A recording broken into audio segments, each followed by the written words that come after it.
Longga mga idol. Longga. Ari labis sa Sara.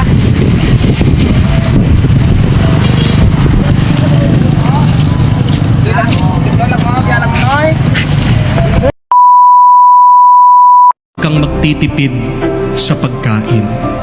Magtipid ka na sa lahat ng bagay, wag lang sa pagkain. Bakit? Kasi ang pagkain lang ang magbibigay ng lakas sa iyo. Minsan na nakakatawa sa iba, ang pagkain ang inuuna nilang tinitipid. Bakit? Dahil meron silang ibang inuuna na pinaggagastusan. Luho, bisyo, lakwatsa, para meron lang maipakita sa Facebook, para merong ipagmalaki sa mga kapitbahay at kaibigan. Tinitiis na magutom para mabili, makuha yung hilig. Pero umpisa lang na makikita mong masaya sila. Pagkatapos nilang magmayabang, miserable ang mga yan.